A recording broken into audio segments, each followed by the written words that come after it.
porque as pessoas confundem muito a questão da ciência econômica e da questão da filosofia política. As pessoas fazem um pouco de salada nessa hora. Então, assim, quando a gente fala de escola austríaca, nós estamos falando dessa escola de pensamento econômico, que a gente vai conversar hoje, falar sobre ela. Claro que dela nós tivemos desdobramentos para a implementação em filosofia política. Por exemplo, o Mises era um minarquista, o Rothbard era um libertário, o Hayek era um liberal clássico. Então, assim, a gente tem várias correntes de filosofia política dentro da escola austríaca. Mas para o público, Adriano, que não conhece a escola austríaca e que possa fazer uma correlação com outras escolas econômicas, né? Como que seria essa diferenciação, ou como é que é a escola austríaca na sua ênfase principal, né? As pessoas acabam pensando que escola econômica às vezes é uma coisa só, e não é, né? Tem vários pensamentos, né? E tá tudo certo nesse sentido, né? Como que funciona essa diferenciação, Adriano? Então, a escola austríaca ela vai servir como fundamentos e pressupostos econômicos para as pessoas entenderem o mundo, né? Os seus conceitos de liberdade, de Estado e como as pessoas se relacionam. Então, essa é uma primeira diferenciação que é muito importante a gente fazer, porque a gente começa a falar de escola austríaca e as pessoas acham que a gente quer convencê-las a se tornarem libertários. E não, né? Você tem liberais clássicos que estudam e usam a escola austríaca, você tem libertários, você tem conservadores, né? Você tem libertários cristãos, você tem conservadores católicos. Então, assim, tudo isso, né, mostra mais ainda a relevância e a importância da escola austríaca. Olá a todos, sejam todos muito bem-vindos a mais um episódio do Liberdade Cast, o podcast do Instituto Liderança e Liberdade. Meu nome é Vanderlei Borges, serei o host desse episódio e estou aqui com meu colega Juliano, que também é do Instituto. Juliano, como estamos hoje, nosso convidado? Nossa, estou entusiasmado aqui. Falar com a Adriana, a gente é fã, né? De repente tá com um ídolo aí na nossa frente para bater um papo exclusivo, é uma oportunidade maravilhosa. Bacana. Hoje nós vamos conversar sobre escola austríaca e como que a escola austríaca de economia se relaciona com outras escolas de economia, né? Então vai ser um bate-papo bem interessante, bem bacana mesmo. E para você que está nos assistindo, eu queria aproveitar esse momento e convidar para seguir as nossas redes sociais. Estamos no Instagram, estamos no LinkedIn, siga também no YouTube. Deixe o seu like, compartilhe esse conteúdo. É compartilhando esse conteúdo que nós vamos conseguir levar para mais pessoas um conteúdo de qualidade como esse que nós estamos gravando hoje.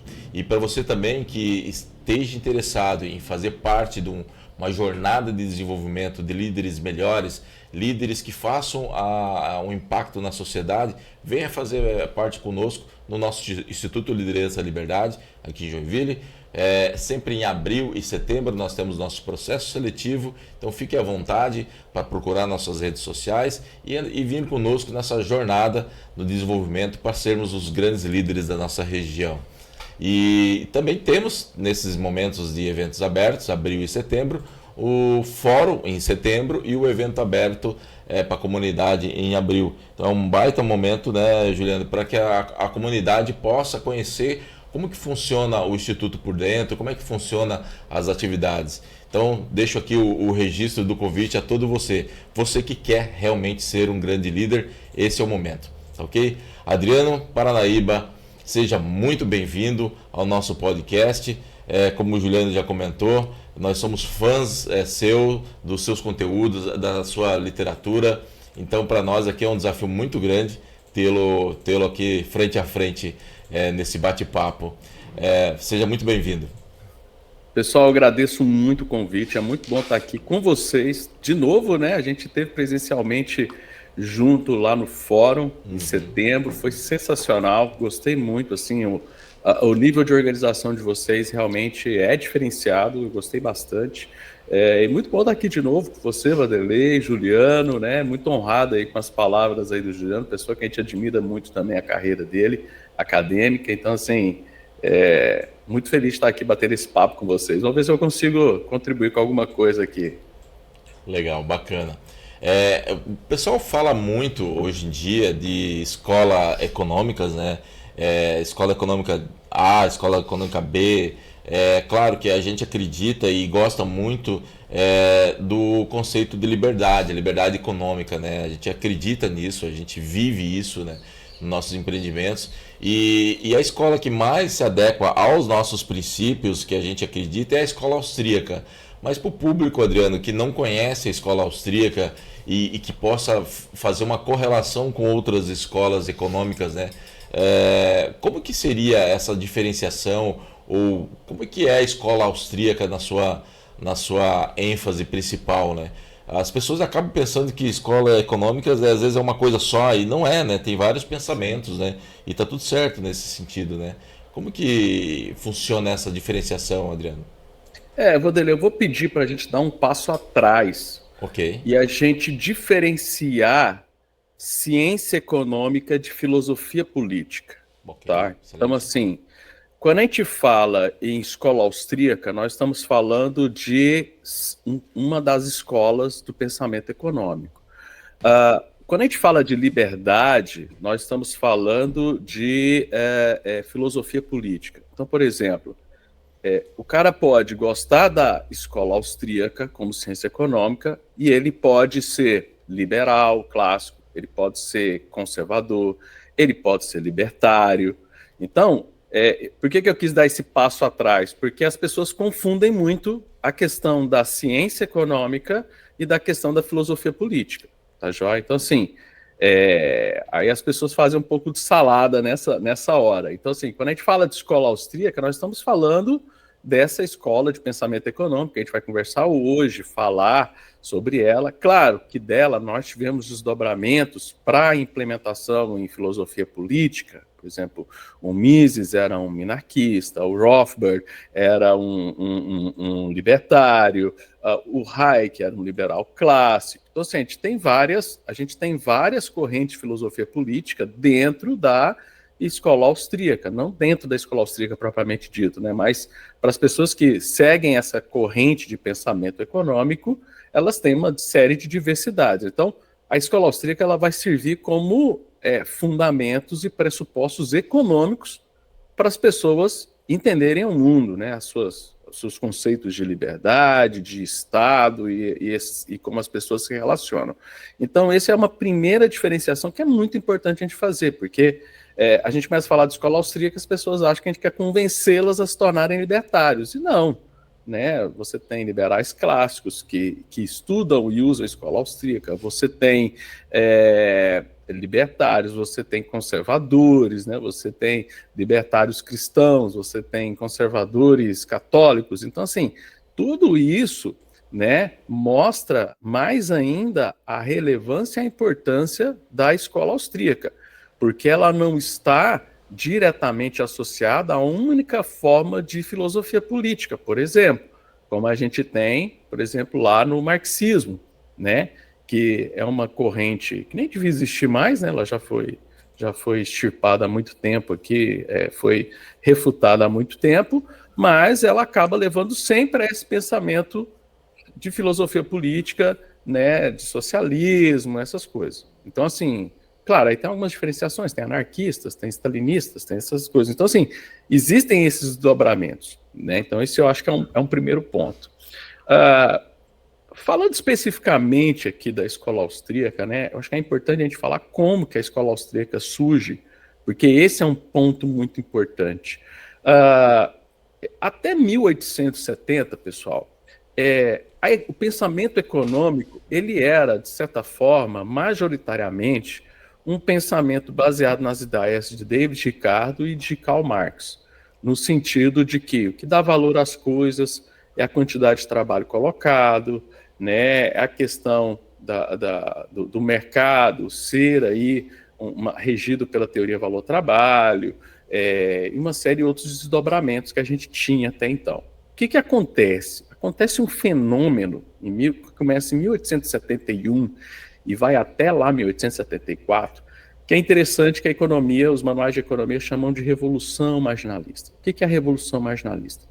3 caras em países diferentes, em lugares diferentes, numa época que não tinha internet para eles conversarem, então assim, esse cara era meio isolado mesmo, usando metodologias diferentes, eles vão dizer que tudo, literalmente tudo que se estava estudando em economia estava errado, né? E aí a gente vai chamar isso de revolução marginalista. O que foi? Eles vão dizer que é o seguinte: o que dá valor para as coisas é a combinação de utilidade e escassez dela. Então não é porque uma coisa teve muito trabalho empenhado para se fazer aquele bem que ele vai valer mais ou menos. O que vai fazer um produto valer mais ou menos, um serviço valer mais ou menos, vai ser a combinação da escassez daquele negócio com a quantidade de pessoas que estão buscando aquilo, né? Então você vai ter quem? Você vai ter lá na França, na escola de Lausanne, o Walras, você vai ter lá na escola de Cambridge o Jevons, e você vai ter lá na escola de Viena, que na época era o epicentro cultural, filósofo e político do mundo, né? Você vai ter o Karl Menger, que vão criar suas respectivas escolas de pensamento econômico. Claro, Jevons, Walras, Menger, eles vão acabar se desdobrando em várias escolas, que é o que a gente tem de economia moderna hoje. Então, de 1871 para frente, né? Então, aquelas ideias lá do Marx, teoria valor-trabalho, essas coisas que você vê o pessoal do sindicato defendendo até hoje, isso aí não é a questão de ser austríaco, é questão de ciência econômica. Então, a ciência econômica, ela pensa dessa forma. Por isso que a gente, quando estuda e vai fazer conta, né, a gente faz lá a conta da utilidade marginal, do custo marginal, receita marginal, que são dados importantes. Isso vem dessa revolução marginalista. Qual que é o ponto importante aqui? É que eles, como eu disse, usaram metodologias diferentes. Tá? O Walras trabalha com a ideia de equilíbrio geral, equilíbrio parcial, o Jevons, equilíbrio geral, e o Menger, que vai dar essa essência da escola austríaca, vai dar uma ideia, né, de subjetividade, né, de ordem espontânea, subjetividade e individualismo metodológico, que são os pontos importantes da escola austríaca. É engraçado dizer, os austríacos eles não concordam muitas vezes em vários tópicos. Claro, porque é ciência, a gente não é igreja, a gente não é religião. Religião e igrejinha é que todo mundo fala a mesma coisa, né? Então você vai numa conferência, eu gosto muito de ir na conferência lá nos Estados Unidos do Instituto Mises americano, né? Do Mises Institute. Cara, tem umas brigas boas, cara. A galera discute mesmo. É conferência de verdade mesmo, onde o cara apresenta a ideia dele, as pessoas perguntam, questionam, né? Quando eu vou lá, os caras sempre me apertam. Eu acho isso da hora, porque isso faz o processo científico ser melhorado. Se aí no congresso, numa conferência, e todo mundo, que legal, bonitinho, pô, não, foi um dinheiro desperdiçado ir para aquela conferência, porque ninguém vai me adicionar mais coisa. Então, assim, mas mesmo os austríacos discutindo um monte de coisa, os fundamentos propostos por Karl Menger são os fundamentos assim que os austríacos, todos eles carregam dentro das suas discussões. O professor Salerno, né, o vice-presidente acadêmico do Mises Institute, ele fala isso, né, que se não fosse o Karl Menger, a gente não tinha escola austríaca. Então ele é o cara, né, que vai realmente fundamentar. Então a grande diferença da escola austríaca com as outras escolas é essa questão, né, do subjetivismo, do individualismo metodológico e da consideração importante das ordens espontâneas. Vamos dizer assim que isso é uma tríade básica da escola austríaca. E em economia, a gente quando fala de escolas econômicas, como tem várias escolas econômicas, a gente tem o que a gente chama, que a gente consolida como mainstream econômico. O que é o mainstream econômico? São as escolas que estão ali em evidência e estão concordando com uma série de questões e que estão fazendo uma dominância acadêmica, né? Por isso que é mainstream, né? Então lá você tem várias escolas que a gente chama dentro do mainstream, a escola de Chicago, a escola de Harvard, a escola de public choice, né? O institucionalismo, o neo-institucionalismo. Então você tem várias escolas que estão ali dentro do mainstream. E é interessante que até ali, meados de 1940, 50, a escola austríaca era considerada parte do mainstream. O que aconteceu é que partiu da escola austríaca, e aqui nós estamos falando da pessoa do Mises, do Ludwig von Mises, de falar o seguinte: olha, a gente não concorda com muita coisa que vocês falam, A escola austríaca não é mainstream. Então, esse já é um primeiro ponto de diferenciação. Não é que a escola austríaca é uma escola à parte do mainstream, né? A escola austríaca, na verdade, ela escolheu ficar à parte do mainstream. Por quê? Porque o mainstream tinha uma série de problemas metodológicos que para o Mises eram complicados demais. E eu acho que a gente vai falar um pouco deles aqui ao longo do nosso bate-papo. Bacana. Importante ter, né, Juliana, essa introdução, porque acaba confundindo realmente esse pensamento das das escolas econômicas com o pensamento político, né? Acaba se misturando muito, né? Sim, com certeza. E às vezes, geralmente, né, a partir da economia, do entendimento, alguém que busque realmente conhecimento com o coração aberto, né, a partir do entendimento melhor da economia, muda a sua posição política. Acho que o caminho é mais nesse sentido, né, de um convencimento mais racional, digamos, né? Política tem muita emoção. Então, você lê uma ação humana, que é um livro, talvez seja muito grande, né, mas livros mais introdutórios que já te tragam algumas evidências do que não faz sentido na economia, do que a gente geralmente ouve, traz um convencimento mais via razão para uma eventual mudança de preferência política, né? A própria 6 lições, né, que é um livro pequenininho, que é um resumo de uma palestra, já dá um grande direcionamento. Né? Uhum. Bacana. E, Adriano, o que a escola austríaca pode nos colocar hoje na vida contemporânea? Porque hoje em dia nós estamos muito falando sobre empreendedorismo, está muito na moda, ou está muito em desuso, né? Ou difícil, né? O CLT, né? Então as pessoas estão encontrando o empreendedorismo um movimento de se libertar, né? E a escola austríaca ela entende o empreendedorismo, eu acho que melhor que qualquer outras escolas, né? Faz sentido esse raciocínio que eu tenho de que a escola austríaca ela está muito próximo do empreendedorismo, o empreendedorismo está muito sinérgico entre o empreendedorismo e a escola austríaca?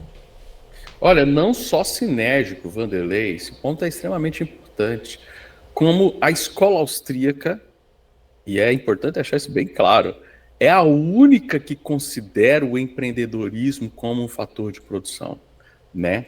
Então, a única escola que considera o empreendedor como alguém que age na sociedade é a escola austríaca. Ah, mas eu vi um texto lá do Schumpeter que fala de empresário, de empreendedorismo. Não, eles falam, né, de um processo, principalmente o Schumpeter, ele fala de um processo de destruição criativa que, no final das contas, é um desdobramento marxista desse próprio termo de destruição, que é a forma como você faz com que o capitalismo favoreça o capital, né, os grandes...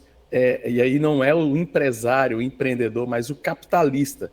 Para todas essas escolas, o empresário é um detentor do ativo capital, que está lá nas funções, função, né, das isoquantas, todas essas contas aí, você enxerga o empresário dentro do capital. E aí surgem os grandes problemas. Por exemplo, né, nós temos nas escolas clássicas, né, no neoclássico principalmente, que você tem um homo econômicos. Como que o ser humano age? Né? O ser humano é um homem que age em busca de maximizar a sua satisfação. Enquanto na escola austríaca, não, cara. Né? O conhecimento é subjetivo, o conhecimento é disperso. Então, quando a gente pega lá os livros de economia, todos os economistas vão falar que o grande problema econômico é o problema alocativo. Como eu vou alocar os fatores de produção da melhor forma possível para obter um bom resultado. Isso é eficiência econômica. Para os austríacos, você tem um problema relacionado ao conhecimento. A gente considera o quê? Justamente a questão subjetiva e da ordem espontânea. As pessoas, elas pensam de forma diferente. Então, mesmo se você tiver o capital X, a quantidade de trabalho Y, não é uma questão só de buscar uma melhor alocação. As pessoas vão ter o fenômeno do erro empresarial, né? As pessoas vão pensar de forma diferente dentro dessa subjetividade, não porque eu fiz uma conta e descobri que se alocar dessa forma vai dar o melhor resultado, mas eles vão descobrindo. E boa parte das inovações do mundo são dessa forma. para as escolas do mainstream, você parte do pressuposto da racionalização, aquilo que a gente fala do famoso ceteris paribus dos manuais de economia, né? Ceteris paribus, todo mundo tem a mesma informação, a informação está dispersa de forma homogênea na sociedade. E isso é uma grande inverdade, porque se fosse assim não haveria trocas, né? Vários professores de economia, e aqui eu faço uma menção a um professor que eu gosto, né, que infelizmente ele veio a falecer durante a época lá da pandemia, né, o professor North, ele era não Douglas North que ganhou o prêmio Nobel, tá, pessoal, mas ele era um senhorzinho, gente boa, até eu gostava muito dele, e uma vez ele falou na palestra dele assim, se realmente todo mundo tivesse a mesma informação, e o lucro vem de você comprar um produto mais barato e vender ele um pouco mais caro, se a gente partir desse pressuposto, não era para existir lucro nenhum, não era para existir troca nenhuma. Porque olha só, vamos pegar uma caneta aqui, eu e o Juliano, né, estamos querendo fazer uma troca aqui, ele quer essa caneta que eu tenho. Se o dinheiro que o Juliano tem, eu acho que ele vale mais do que a caneta que eu tenho, eu faço essa troca. Se o Juliano achar que a caneta vale mais do que o dinheiro que ele tem na mão, ele também vai topar trocar. Porém, se nós tivermos a informação exata de quanto vale essa caneta, a gente não trocaria, porque não valeria a pena, porque tem o mesmo valor, né? Ela não faria sentido eu fazer troca nas coisas. Uhum. Então, justamente quando a gente pega, por exemplo, quando o Hayek e o Mises estão super certos em falar qual foi o problema do comunismo, né, que não é um problema ideológico, claro, tem um monte de problema ideológico, mau caratismo, tiranias por trás disso, mas, de novo, né, uma análise econômica, não uma análise de filosofia política, mas uma análise de ciência econômica. Por que o comunismo deu e sempre vai dar errado, e por que ele é errado? Porque ele desconsidera isso. O Hayek vai falar que é um problema de conhecimento, né? E o Mises vai falar que é um problema de como que se formam os preços. Como você não tem subjetividade na formação dos preços, você não sabe se a sociedade precisa de sapato ou de foguete, que foi o problema da União Soviética. Era uma potência armamentícia de corrida espacial, né? Durante muito tempo esteve à frente dos Estados Unidos na corrida espacial, mas não sabia se tinha que alocar mais recursos em foguete ou em sapato, e aí foi onde a população foi ficando faminta, porque você não consegue alocar de forma mais eficiente que o mercado. Então, essa é a principal questão e a diferença da escola austríaca. Ela é a única que considera empreendedorismo. E olha, Vanderlei e Juliano, nós estamos vendo uma revolução muito grande acontecer na academia. Muita gente gosta de falar que a escola austríaca ela é irrelevante na academia, mas se você pega hoje os grandes journals de management, de gestão, de strategy, né, de estratégia, de administração, que tratam essas discussões, você vai ver eles buscando na escola austríaca, né, respostas para essa questão subjetiva da sociedade, porque hoje a sociedade é extremamente complexa, como é que os empresários tomam decisão, então você vai ver muitos journals importantes, muito citados, com citações gigantes, citando professores contemporâneos que são austríacos, por exemplo, professor Peter Klein, professor Nikolai Voss, né? Então, assim, você vai ter várias pessoas, temos hoje um professor brasileiro que está lá dando aula em Daytona, lá na Embry-Riddle University, né? Uma universidade de aviação. O cara está publicando em journals importantes essa questão da subjetividade, de como os empresários tomam decisão, como é que é o julgamento empresarial, né? E o pessoal está sedento disso, porque a economia não explica isso. Para a economia, é ceteris paribus. Não tem problema de julgamento, a informação está aí, colocada para a sociedade, né? Então, assim, o que a gente está percebendo é que as pessoas que estudam economia estão cada vez mais... Isso é uma coisa que o Mises falava lá atrás, né? Ele tem um livro muito bom sobre problemas metodológicos das ciências econômicas, né? E se comprovou, né? Ele falando que os economistas escolheram se encurralar, né? Ficar num cantinho lá na patotinha deles, falando de função matemática, de como é que seria um mundo melhor e tal, enquanto a escola austríaca está conseguindo ir para outras áreas, ser aplicado em outras áreas. Cara, eu tô vendo journal de ciência da computação citando o Hayek, cara.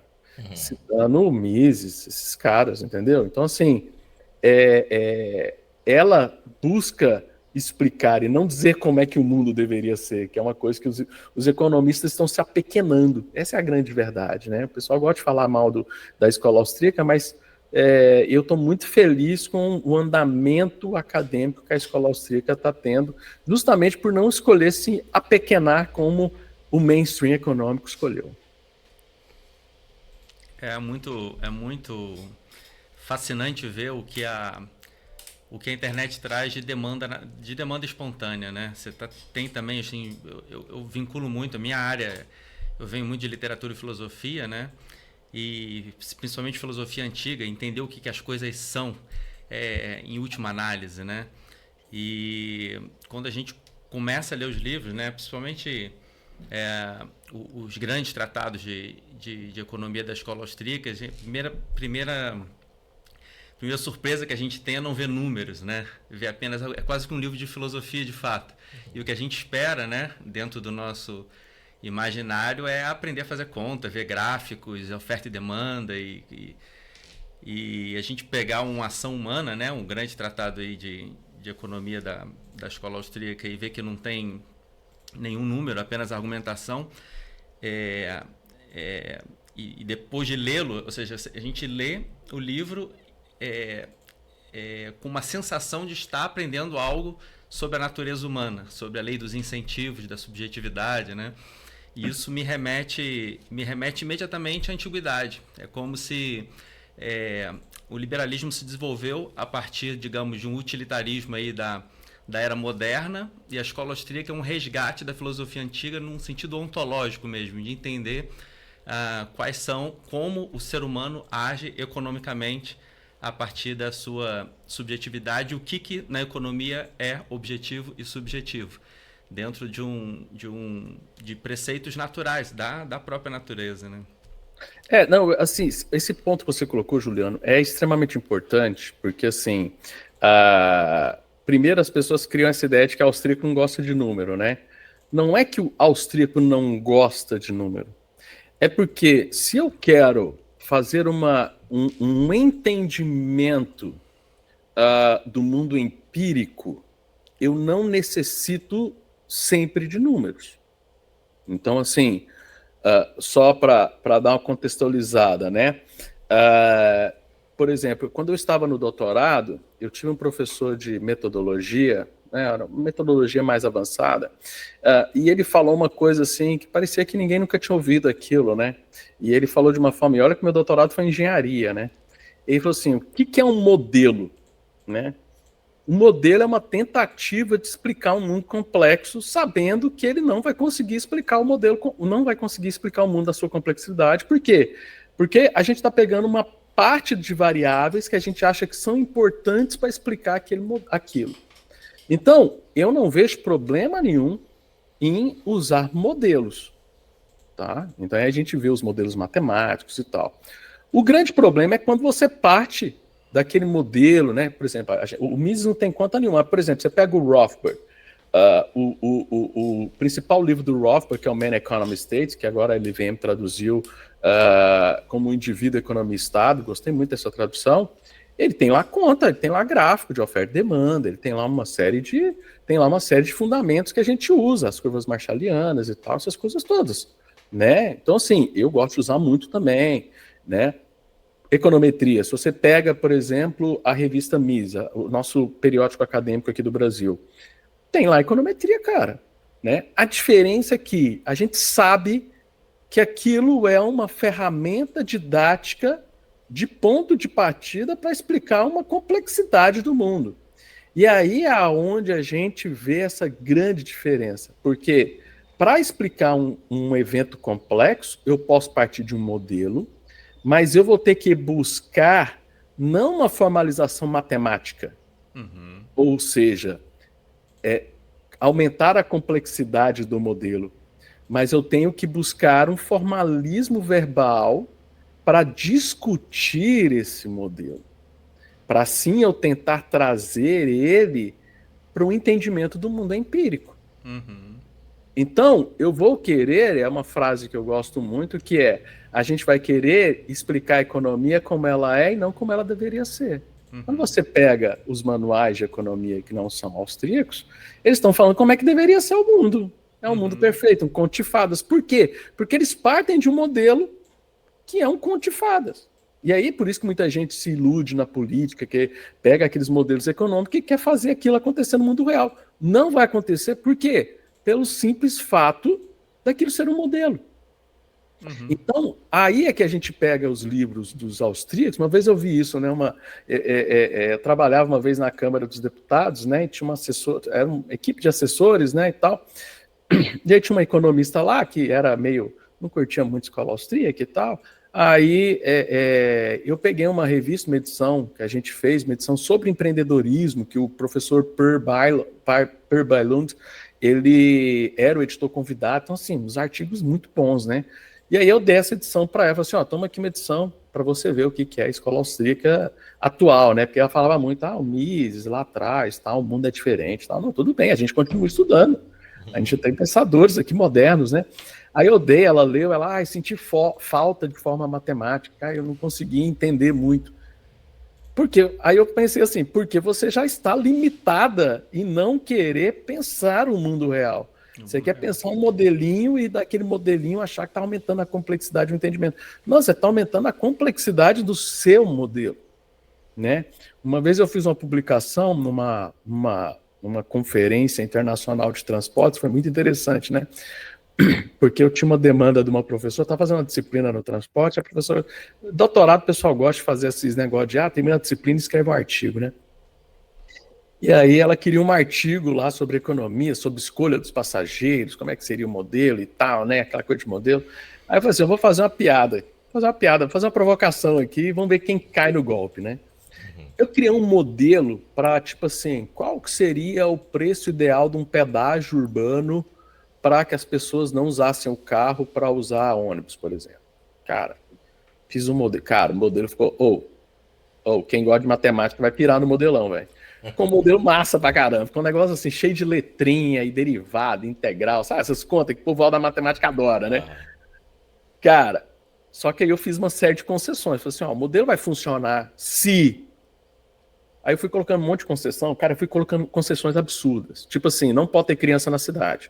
Porque se tiver criança na cidade, a pessoa vai parar na escola para deixar a criança e depois ir. Então, a pessoa não vai querer usar o ônibus. Então, tem que tirar a criança da cidade. A via tem que ser infinita. A frenagem do motorista tem que ser igual. Todo mundo tem que frear do mesmo jeito. Cara, eu coloquei coisas absurdas. Entendeu? Galera, o artigo foi aceito. O artigo está publicado. Né? E eu gosto de mostrar assim, galera, a ciência para esses caras é esse absurdo. O mundo perfeito, o mundo ideal, onde todos os motoristas de ônibus e de carro vão frear na mesma intensidade, vão acelerar na mesma intensidade. Esse mundo não existe. É massa. Aí a gente fez uns gráficos das previsões. Cara, ficou ótimo. Ficou sensacional. Serve para alguma coisa? Serve pra porra nenhuma, velho. É um modelo de merda que não vai ajudar nada a sociedade. Entendeu? Eu acho que esse é o grande desafio da atualidade, né? As pessoas acabam esquecendo que o mundo é real, as trocas são reais, a vida é. Eu acho que é por isso que o empreendedorismo está muito sinérgico com a escola austríaca, porque o empreendedor ele nasce pequeno, ele entende o meio dele, ele busca uma solução, né?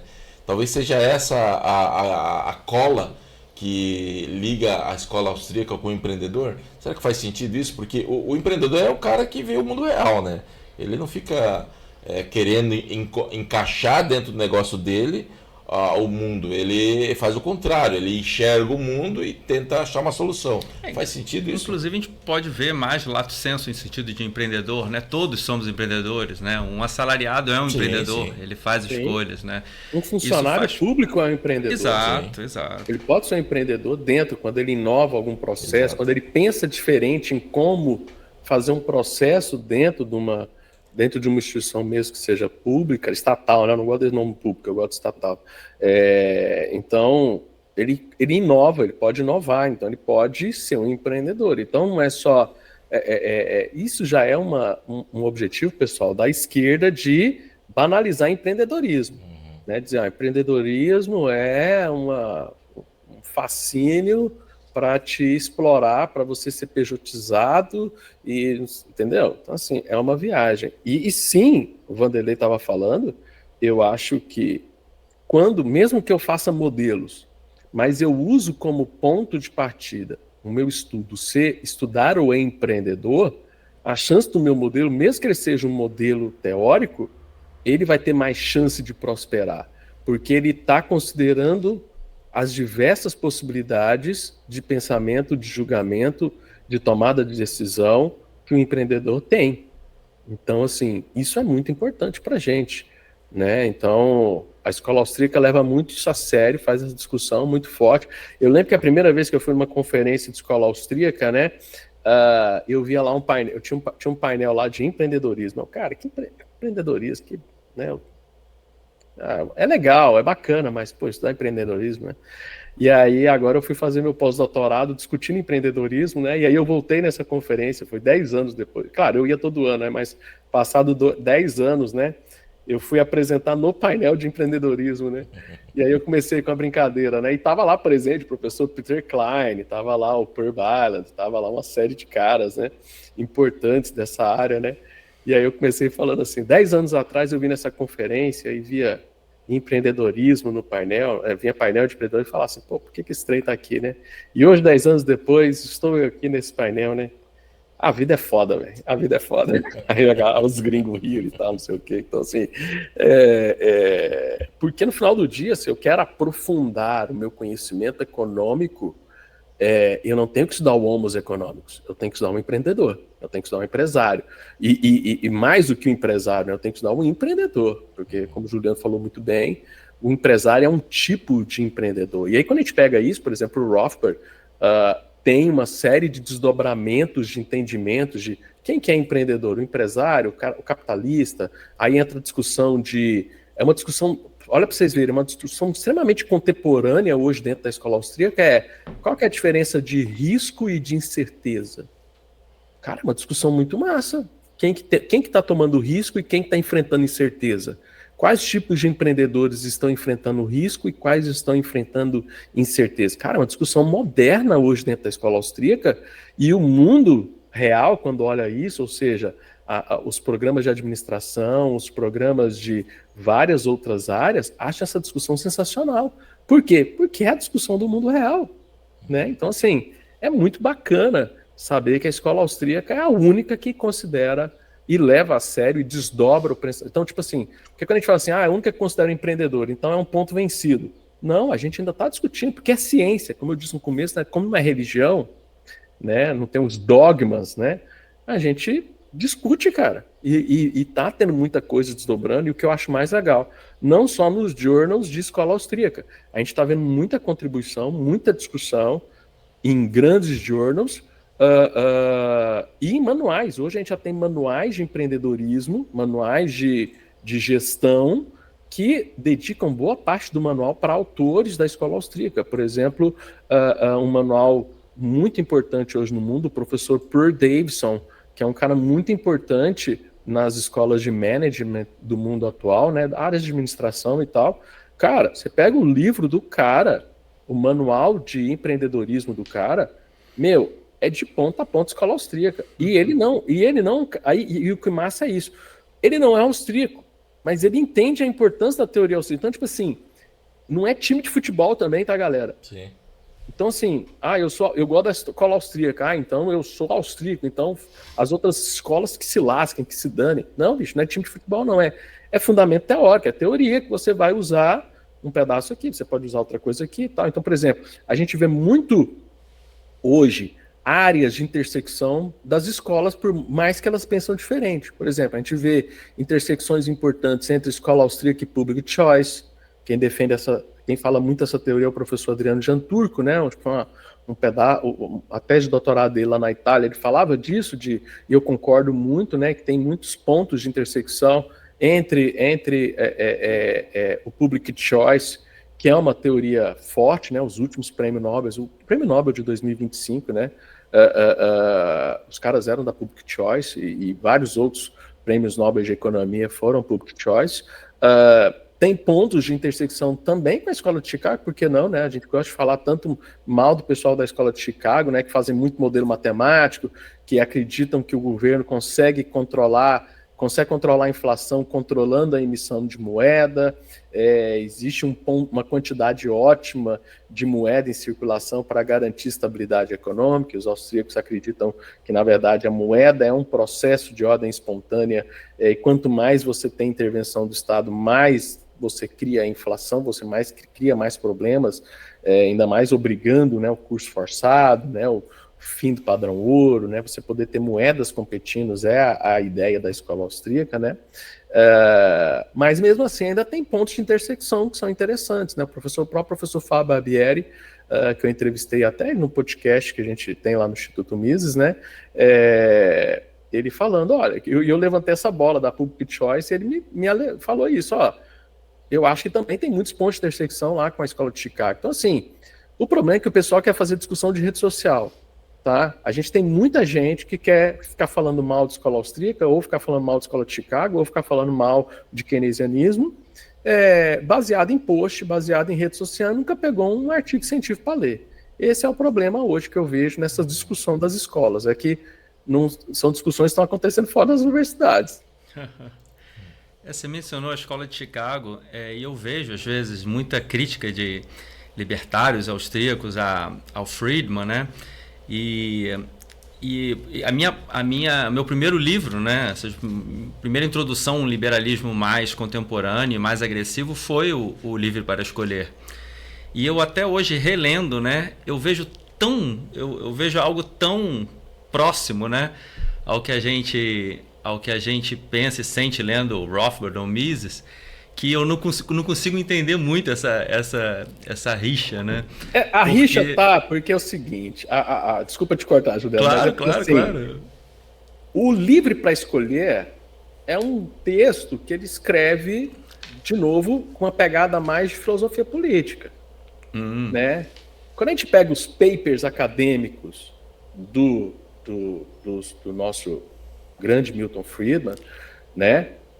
Tem muitas coisas bacanas também, mas o que o mundo usa, o que os governos usam, são os papers dele falando de tem que ter uma moeda controlada pelo governo, a teoria da velocidade da moeda. Então, assim, o professor Walter Block faz uma brincadeira, fazia, né, uma brincadeira engraçada, que falava assim, o Milton Friedman tem um livro dele livre para escolher. Mas ele não deixa eu escolher a moeda que eu quero usar, eu tenho que usar o dólar. Perfeito. Então, tipo assim, é livre para escolher? Mas eu não posso escolher ter ouro na carteira pro seu Milton Friedman. Porque na parte monetária, o Milton Friedman, ele é muito restritivo e delega muito para o Estado a solução monetária para a sociedade. Sendo que, para os austríacos, o problema monetário começa quando você delega isso para o Estado, não deveria nunca estar na mão do Estado a moeda. Então, esses caras escrevem textos, como, por exemplo, o Livro para Escolher, onde ele coloca ali a perspectiva de liberdade, a questão dele e tal, mas quando você vai nos artigos acadêmicos que realmente influenciam o governo, são papers que falam, é só colocar tanto de dólar, controlar a taxa de juros para tanto que vai dar certo. Cara, isso está errado, controlar a taxa de juros é o começo para dar tudo errado, né? Então, assim, tem esse é o motivo da treta. O grande problema é que a galera que quer ficar tretando com o pessoal de Chicago é o pessoal que nunca leu um paper do Milton Friedman, né? E tem muito paper legal, cara, né? Então, por exemplo, tem aquele paper dele que tá batendo, que é um paper ótimo pra gente bater nessa cultura woke, ESG que tá tendo aí, né? Que é a responsabilidade social da empresa, né? Eu não lembro como é que é o título em inglês agora, mas é um paper que ele fala, a prioridade da empresa, né? O problema do agente principal, que é o caso dos diretores da empresa, é dar lucro para o acionista, né? Se o que vai dar lucro para o acionista é uma questão social, tudo bem, mas se você coloca que tem que fazer coisa social em detrimento do lucro da empresa, você vai quebrar a empresa. Então, assim, é um paper muito bacana, é um paper muito da hora, né? Pouco lido, né? E é um paper que tem uma intersecção muito forte com a escola austríaca, né? Uhum. Mas, assim, ainda está muito mais no campo da filosofia política do Milton Friedman do que da ciência econômica que ele discutia, que é essa questão do controle monetário, que é a grande crítica que os austríacos fazem ao pessoal da escola de Chicago. Agora, nesse contexto de conflito acadêmico, ou seja, estavam todos nos Estados Unidos, né? O Milton Friedman chega a declarar diretamente que o Rothbard fala acerca da liberdade monetária é errado, ou seja, há um debate em relação ao Friedman e escola em Chicago geral em relação ao que os austríacos estavam produzindo, principalmente o Rothbard. Cara, essa é uma história muito boa. É uma história muito boa porque tem um registro dela, né? Só pra gente contextualizar, né? O Mises vai morrer um ano antes do Hayek ganhar o Prêmio Nobel de Economia. Reza a lenda que só deram o Prêmio Nobel pro Hayek porque justamente o Mises morreu, né? Porque o Mises, aqui aí a gente tem que fazer autocrítica também. O Mises era um cara muito torrão, velho. Era um cara muito briguento. Ele era muito...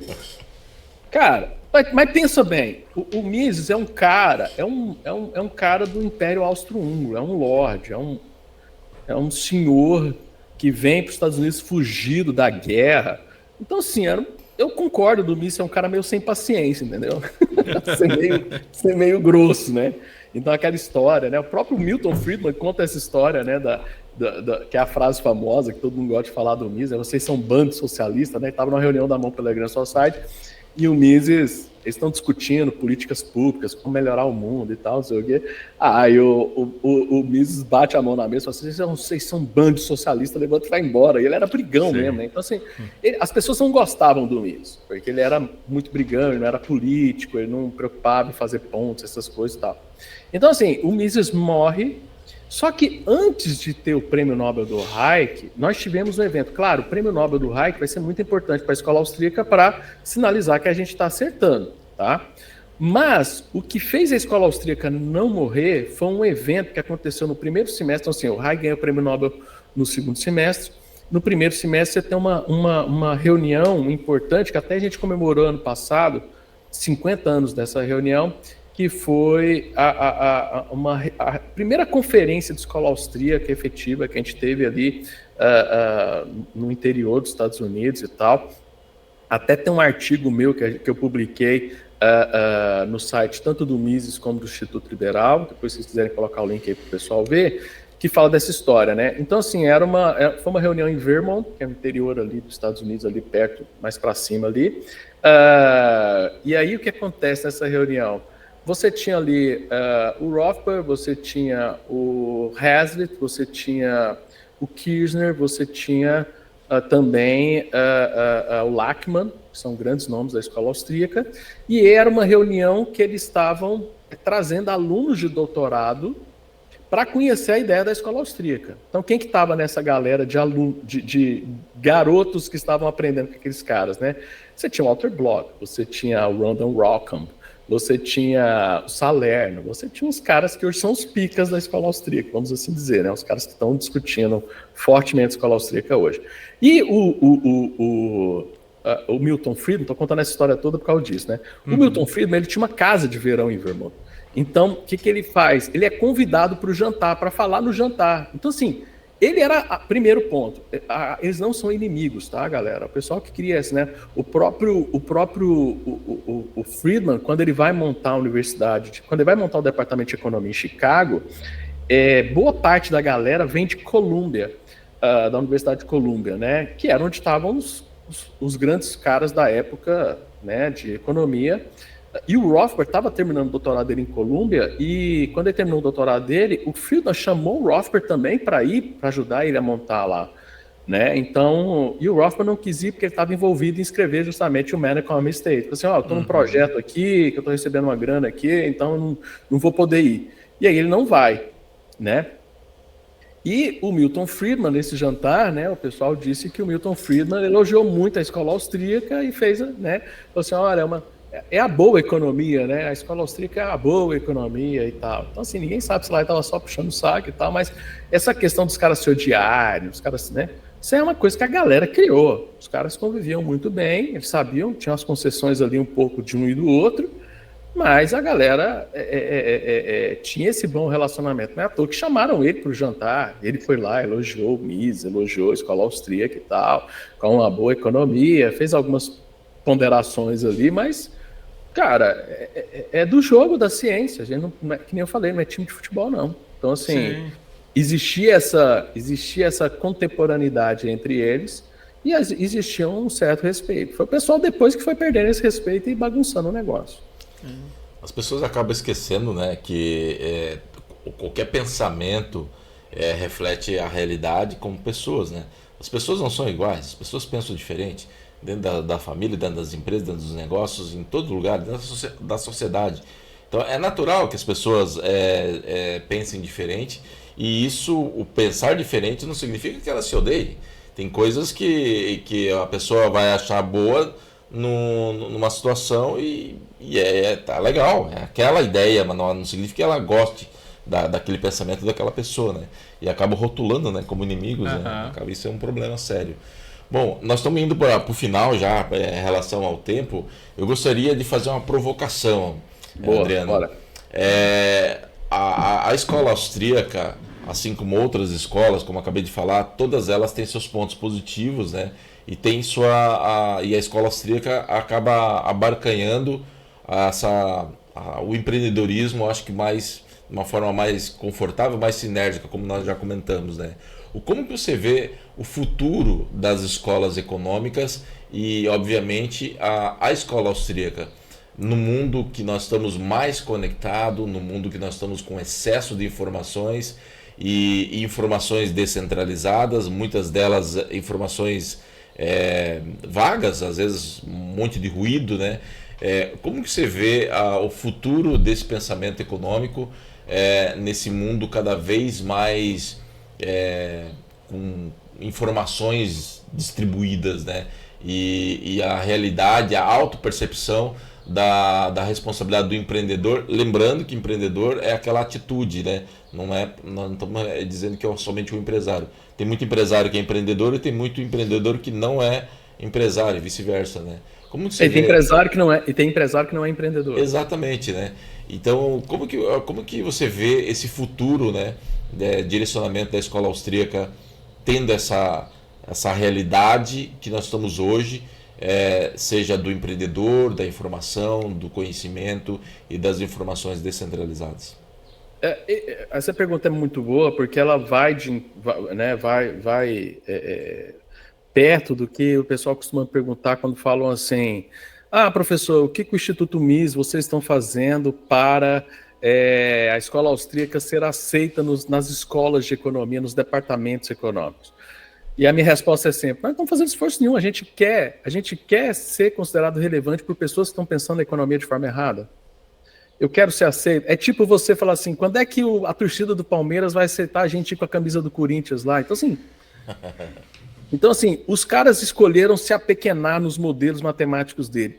Por que eu vou querer ser aceito por isso? Sendo que, aí vem a resposta, né? Sendo que a escola austríaca está ganhando tração no mundo acadêmico em outras áreas. Então, a economia está sendo... E aí é uma coisa que o Mises falou, que eu acabei esquecendo de falar, e que bom que você puxou isso, né? Que o Mises vai dizer que, né, quando a gente fala de ação humana, a gente acha que a ação humana para os austríacos é um conceito. Não, para o Mises, a ação humana é uma ciência. E é uma ciência onde a economia é um pedaço da ciência. A praxeologia, né, a ação humana, a teoria da ação humana, a praxeologia, a catalaxia, que são esses conceitos que trazem esses fundamentos que vêm lá desde Menger. O que a gente observa? Que a economia é só um pedaço mesmo. E o próprio Hayek vai dizer isso: um economista que só sabe economista é um péssimo economista. Então, eu vejo um futuro muito bom para a escola austríaca. Nós estamos vendo muitos programas de doutorado aceitando ideias da escola austríaca e programas de doutorado de outras áreas. Por exemplo, eu estava conversando com um colega, que a gente até vai apresentar papers numa conferência da Associação Nacional de Pós-Graduação em Administração.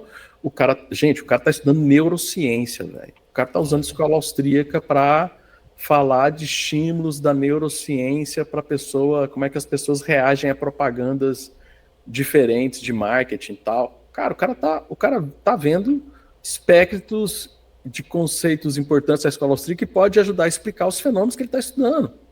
Então, assim, eu vejo um futuro muito bom para a escola austríaca. Infelizmente, não é um pensamento majoritário, né? Não é um pensamento, vamos dizer assim, que está acontecendo em todos os lugares, mas quando eu olho em retrospecto, quando eu comecei, então, por exemplo, quando eu comecei a estudar a escola austríaca, nós tinha 4 doutores no Brasil que estudavam escola austríaca, né? E hoje a gente já tem muita gente, a gente tem muitos alunos do Instituto Mises que estão indo fazer o doutorado nos Estados Unidos e dando aulas sobre escola austríaca em diversas áreas e departamentos ao redor do mundo. Então, assim, eu estou muito animado. O problema é que não é aquela animação de rede social, de milhões de curtidas e tal, mas de construção do pensamento científico, que é uma coisa demorada, demora muito, mas dentro dessa lupa do tempo da ciência, é muito animador.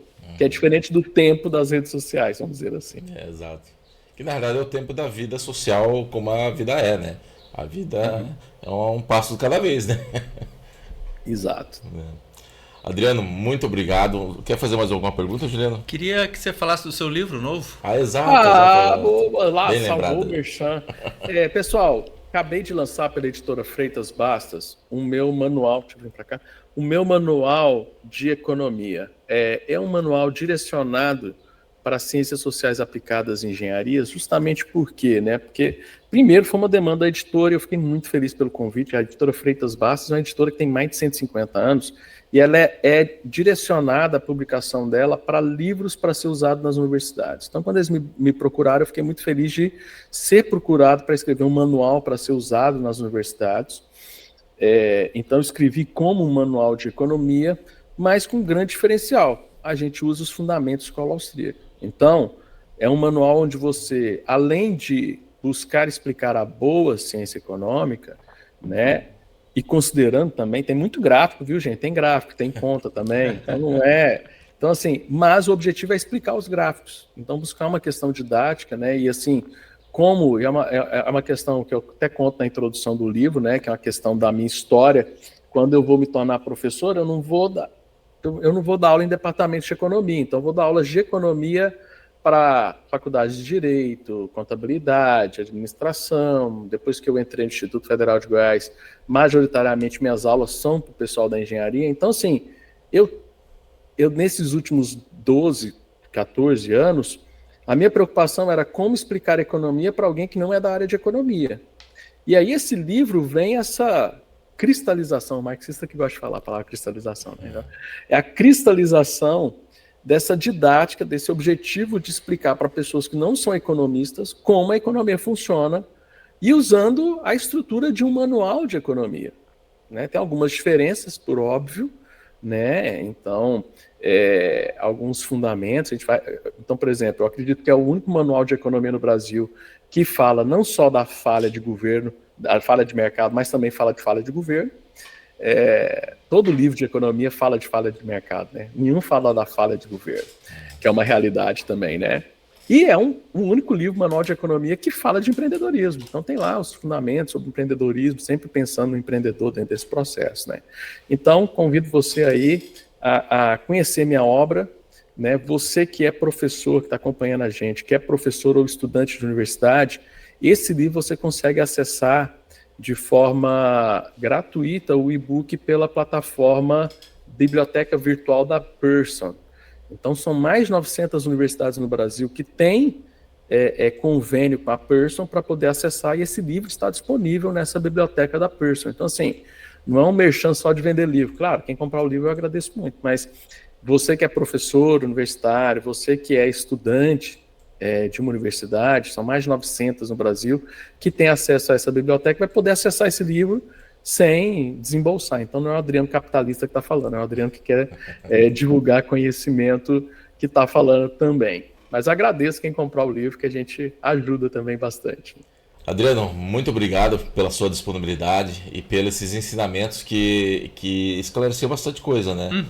Sobre a questão da escola austríaca, né? E o principal, que é mostrar que é uma escola econômica do dia a dia, né? Isso eu acho que é o mais bacana, né? E o dia a dia a gente não fica fazendo conta no trânsito, não fica fazendo conta cozinhando. E faz parte fazer conta, mas não como um todo, né? Toda hora, né? Então isso foi bacana. Muito obrigado, Adriano, pela sua participação. Muito obrigado pela sua parceria, não somente desse podcast, e sim de toda a sua parceria que tem conosco no Instituto, que já é de longa data aí. Longa data dentro do nosso espectro de vida, né? Mas que vai perpetuar para muito tempo para frente, né? Muito agradecido em nome do Instituto como um todo. Cara, eu que agradeço. Parabéns pelo trabalho de vocês, né?